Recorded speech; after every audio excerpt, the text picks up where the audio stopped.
Halo Sobat Operasi. Setelah melakukan negosiasi yang cukup alot, kini pihak Korea Selatan akhirnya menyetujui permintaan Indonesia untuk mengurangi biaya tanggungannya dalam proyek kerjasama pengembangan jet tempur KF-21 Boramae. Jika sebelumnya, Indonesia diharuskan membayar 1,6 triliun won atau sekitar 20% dari total biaya pengembangan KF-21 Boramae. Namun pada akhirnya Indonesia hanya membayar 600 miliar won. Pengurangan selisih harga ini terbilang cukup fantastis. Seperti dikutip dari laman Korea Times, pada 16 Agustus tahun 2024 menuliskan, Korea Selatan menerima usulan Indonesia yang secara drastis mengurangi kontribusi keuangan dalam pengembangan KF-21 Boramae. Administrasi Program Akuisisi Pertahanan DAPA mengatakan telah menyetujui pemotongan kontribusi Jakarta dari 1,6 triliun won menjadi 600 miliar won, jelas media ternama Korea Selatan tersebut.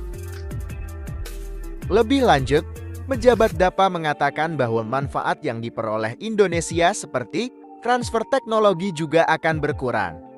Namun mereka belum memberikan informasinya lebih rinci. Jelasnya. Nah, jadi di sini sudah dijelaskan oleh pihak DAPA bahwasanya tak hanya pengurangan biaya saja yang dikurangi oleh mereka, namun manfaat yang diperoleh Indonesia dari program itu pun juga berkurang, seperti transfer teknologi dan lainnya juga ikut dikurangi. Walaupun hingga saat ini mereka belum merinci secara jelas mengenai apa saja manfaat yang dikurangi untuk Indonesia. Keputusan Korea Selatan hingga akhirnya menyetujui permintaan untuk pengurangan biaya bagi Indonesia bukanlah proses yang mudah.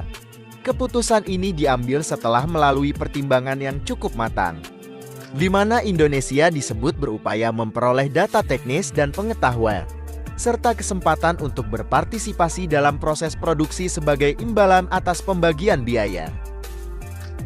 Kami mempertimbangkan hubungan bilateral antara kedua negara dan faktor-faktor lain seperti apakah kami akan mampu menutupi kekurangan dana, kata DAPA dalam sebuah pernyataan.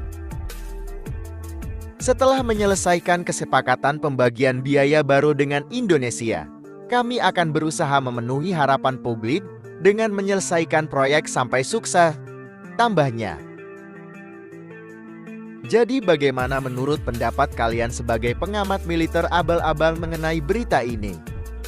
Apakah proyek kerjasama dalam pengembangan jet tempur KF-21 Boramae akan sukses hingga memasuki layanan produksi massal di masa depan? Ataukah proyek ini nantinya akan mangkrak? Silahkan cocot bacot kalian di kolom komentar di bawah.